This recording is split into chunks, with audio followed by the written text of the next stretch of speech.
Hey Aaron, how's your week going? Well, my week is almost over, thankfully. I'm actually headed out on Oh my gosh, it's vacation so on early. Wednesday. Yeah, we're skipping town. We decided to leave like right in the heat of vice presidential running mate speculation. So I'm sure it's going to happen. Kamala Harris is going to pick her vice presidential running mate as soon as I'm out of town and can no longer write about these things.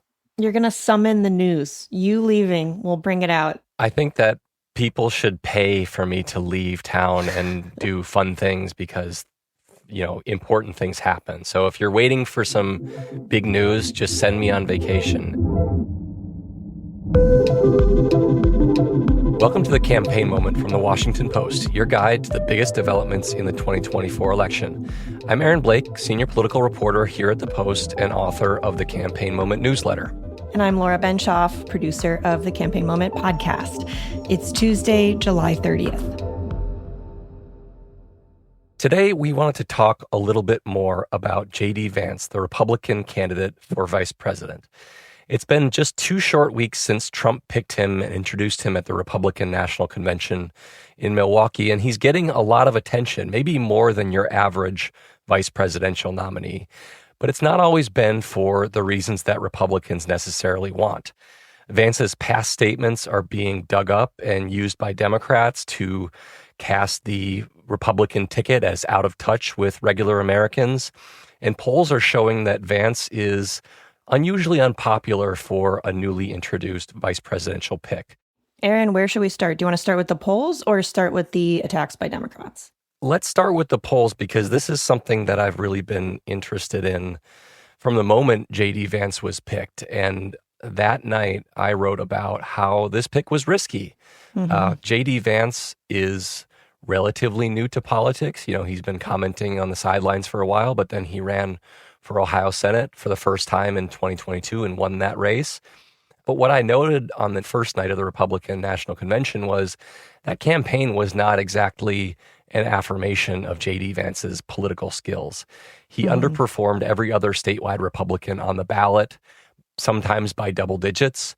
And so it didn't seem to be a candidate that voters were necessarily in love with. So is what you're saying that he should have won by more in Ohio because it's a red-leaning state, or what is the significance of him kind of squeaking it out there? Yeah, so Ohio used to be a swing state, and now it's kind of a red-leaning swing state in the Trump era. But, you saw other Republicans on the ticket winning by double digits. Governor Mike DeWine won by more than 20 points, and JD Vance won by 6. So there has been evidence that he wasn't exactly a beloved figure there, and his campaign wasn't exactly a massive success story. And I think we're starting to see that in the early couple weeks of the presidential race now that he's in. We see in pretty much every poll that more voters dislike JD Vance than like him. Now, that's not unusual for a politician in America right now. Most Okay. politicians are unpopular, but it is unusual for this to be happening so soon after his introduction. Usually you see vice presidential running mates get a little bit of a bump when they're first introduced. People learn more about them and give them the benefit of the doubt for a little while. That doesn't seem to be the case with Vance right now. Sometimes it's a little bit negative, sometimes it's 9 points negative. It just seems to be a pick that hasn't exactly landed with the American people so far. So what you're saying basically, Aaron, is that sometimes vice presidential picks get a little honeymoon period where people haven't really clocked the attacks on them yet, and they're rated as slightly more likable or favorable. Yeah, and that's a crucial distinction here because even when you have an unpopular presidential nominee. So in 2016, Hillary Clinton and Donald Trump were both very unpopular presidential nominees, historically speaking. A lot more people disliked them than liked them. Yet when Hillary Clinton introduced Tim Kaine, he was popular. When Donald Trump introduced Mike Pence, he was popular. And that popularity for both of those running mates actually lasted throughout the campaign. So it's tempting to look at this Vance thing as being an extension of Trump, but vice presidential picks can distinguish themselves in certain ways from the top of the ticket. That's interesting. They're not treated as part of the top of the ticket. They're sort of viewed as independent, or at least in terms of how people view their favorability. Yeah, and some of the poll findings that I've found to be particularly interesting, just aside from his general unpopularity is, the best case for JD Vance was this is a guy who's from the Midwest. He's from Ohio. Maybe he can help us in Michigan. Maybe he can help us in Wisconsin, maybe Pennsylvania, which also borders Ohio. And what you see in the polls is that he doesn't actually do better in the Midwest. He might actually be a little bit more unpopular. So Fox News came out with some polls of these crucial states over the weekend and found that Michigan voters dislike JD Vance by 10 points, Pennsylvania by 9 points, Wisconsin by 7 points. So, even kind of the ideal argument for bringing Vance onto the ticket and appealing to these voters in these key states, it doesn't seem to have taken hold.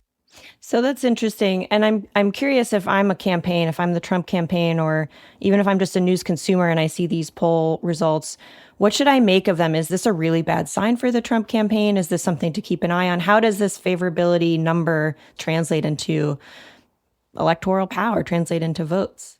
Yeah, it's a really good question. Obviously the top of the ticket is what matters the most. People generally don't focus on vice presidential running mates because they're not the people who are going to be in charge. I would say that it's a little bit different right now with JD Vance. One of the reasons is that Donald Trump is now the oldest presidential nominee in history, after President Biden bowed out. So voters could have more of a sense that JD Vance might soon be president because of various factors.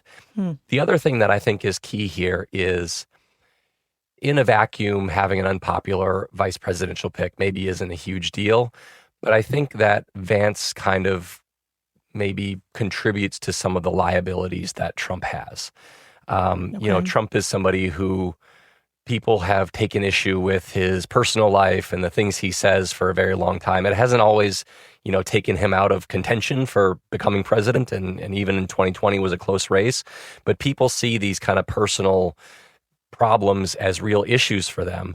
So if you're going to add somebody to the ticket, you maybe want somebody who's going to soothe some of those fears that people have about who Trump is as a person and how kind of chaotic his administration was. And then you put somebody like JD Vance on the ticket and maybe he just reinforces some of those concerns because of some of these things that he said about, childless cat ladies and things like that. Well, let's talk about the childless cat ladies, shall we? You've been mentioning that JD Vance's past statements are coming back to haunt him a little bit. Things he said on the campaign trail when he was running for Senate in Ohio are being resurfaced by Democrats, used in attack ads. And even some Republicans are telling them he should walk back some of these comments. So what exactly did he say that's gotten everyone talking about childless cat ladies, that exact phrase? Yeah, so that's kind of the big one right now, the childless cat ladies. There was a clip of him on Fox News back in 2021. We're effectively run in this country via the Democrats, via our corporate oligarchs, by a bunch of childless cat ladies who are miserable at their own lives and the choices that they've made, and so they want to make the rest of the country miserable too. He connected that explicitly to Kamala Harris at one point. If you look at Kamala Harris, Pete Buttigieg, AOC, the entire future of the Democrats is controlled by people without children. But this is really something that he said repeatedly. He used this in fundraising appeals. He said this in other speeches that he gave at the time. He seemed to be kind of setting up a contrast between the Republican, pro-family agenda and these childless Democrats who basically have no stake in how the country's going to look in the future. Other proposals that he's put forward, one is that the childless should potentially pay more taxes. He also floated the idea that people with children should get more votes. Basically, they would have an extra vote because they have a child and they could cast it how they saw fit.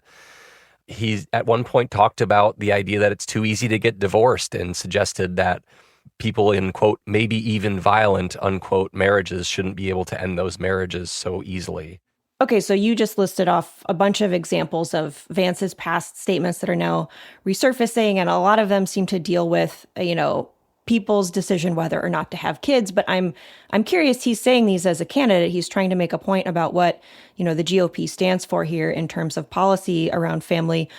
What's your take on the vision for the Republican Party that he's advocating for here? Yeah, it really seemed to be an attempt to kind of plant a seed that this should be how the Republican Party talks about these things moving forward. I think it's important to note that he was running in a contested Republican primary at the time. So, his comments seem to be geared towards that. And it was not an easy primary. You tend to say more extreme things during those kinds of primaries. But JD Vance is somebody who is self-described natalist. So these are people who are very concerned about declining birth rates. They think people should have more children. They think our policy should be more geared towards people having children. And this is an undercurrent that's in much of the Republican Party right now, but it hasn't really caught on. This was not part of the Republican Party platform. And so we see, JD Vance kind of trying to account for these things that maybe his party isn't completely comfortable with so far. Yeah, and I'm curious, now that these comments are resurfacing, you're seeing him try to answer for them, but what's your take on whether or not he's actually adjusting his position on his policies around the family? So the stock response when you're confronting comments that you made before that maybe aren't very helpful anymore is to talk about how they're taken out of context.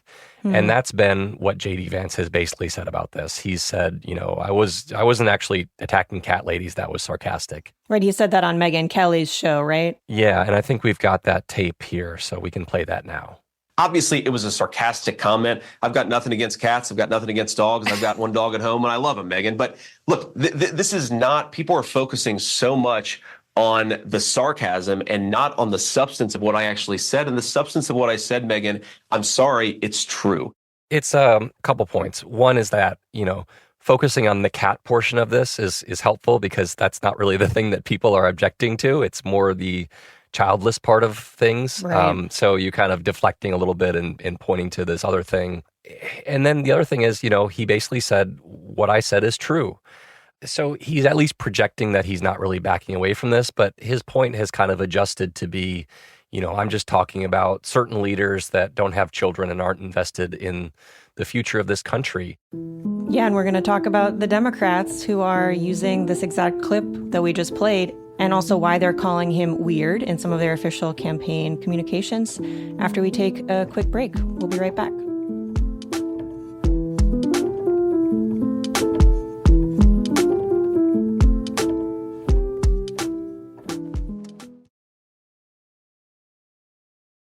Aaron, we just talked about all of the things that JD Vance said in the past that are now resurfacing, but how are Democrats using these old clips, these old sound bites of him in their communications right now? Yeah, it's been really interesting.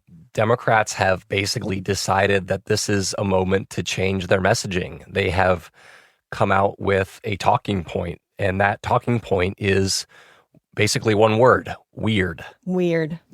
Yes, they're which can mean so many things. and it's kind of undefined and allows people to imagine what they think it means. But it's really interesting because, for so long the Democratic argument has been Trump is a threat to democracy. He's more authoritarian, and he's been a convicted felon.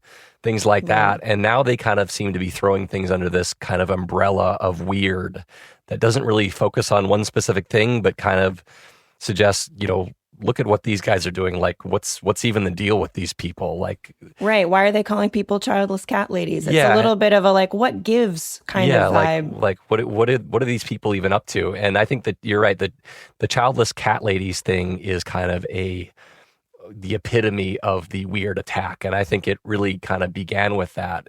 Minnesota Governor Tim Walz, who's in VP contention for Kamala Harris's running mate, was one of the earliest ones to kind of get at this talking point, and it's kind of snowballed from there.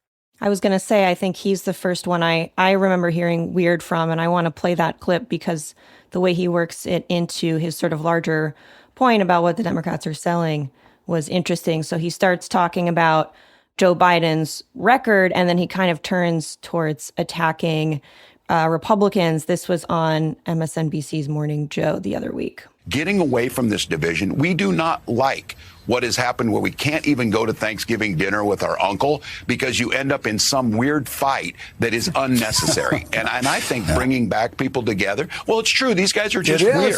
And it is, Yeah, it's really interesting that they're kind of shifting away from the threats to democracy and authoritarian and things like that for something that's maybe a little bit more of a simple message. There is something to be said in politics for having something that's very simple and not difficult to explain and kind of all-encompassing. So the threat to democracy line of attack, I don't know how much that's actually worked. If you look at polls, about even numbers of people thought Biden was a threat to democracy, has said that about Trump. I think it's important to note that, Republican election denialists did not do well in the 2022 election. So this potentially mattered, but there is some question about whether election denialism was actually the reason that they lost versus a symptom of them being kind of bad candidates in the first place. But in that case, Democrats were messaging on democracy. This was in the 2022 midterms, and they did unusually well for a midterm cycle like that. Yeah, and I don't expect that messaging is going to completely disappear. But, the convicted felon thing doesn't seem to have moved the polls a whole lot. Voters kind of think of politics through these broad ideas. And Trump, for a lot of years, has been very effective at just repeating things over and over and over again. Crooked Hillary, he loves a nickname. Sleepy Joe. Yeah, it's not just the nicknames, but it's just these themes. You look at his speeches, and they're often pretty much the same things just being said over and over and over again. And people kind of absorb that over time. And I think what you're seeing with Democrats is they want this very simple topic that is easy for people to absorb and allows them to decide what weird means to them. It's just a really interesting kind of shift in messaging from the Democrats. And I think it's one that traces back in many ways to the selection of JD Vance as Trump's running mate. So we've basically talked about all of these kind of red flags for JD Vance between the low polling, him ending up in the news cycle for past comments. You've written in the past about this idea of buyer's remorse for JD Vance, that maybe Trump might regret this pick as he picked JD Vance when Biden was still his opponent. Now it's Kamala Harris. The outlook or the landscape of this election has changed. And I'm curious if you have more thoughts about that concept of buyer's remorse here. Yeah, I think it's pretty clear that at least some people in the Republican Party are second guessing this pick.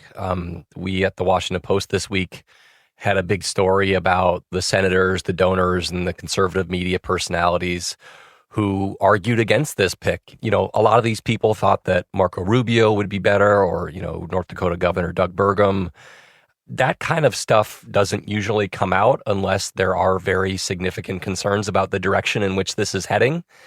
I think at the time it was understood that this was more of a Trump picking someone for, the continued MAGA movement going forward, somebody who would carry that torch forward, and less somebody who was necessarily going to help him in the campaign. And maybe that seemed like the right call when Trump looked like a pretty strong favorite when President Biden was still running.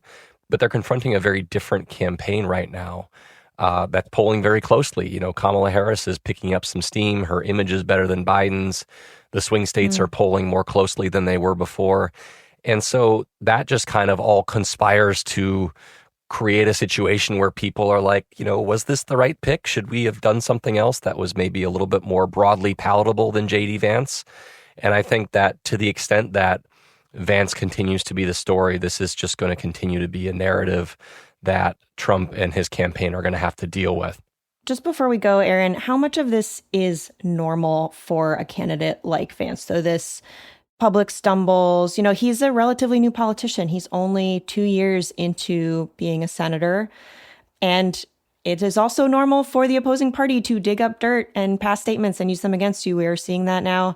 I saw an ad last night attacking Kamala as a liberal prosecutor, over her time in San Francisco as the DA of San Francisco and AG of California. So how much of this is just part of the political process? It is part of the political process. I think that anybody who kind of enters the national stage right now, they're not necessarily going to get a warm welcome. There is always going to be stuff to mine. People, as I mentioned, generally don't like their politicians. So, maybe it's just taking hold a little bit earlier than it generally does.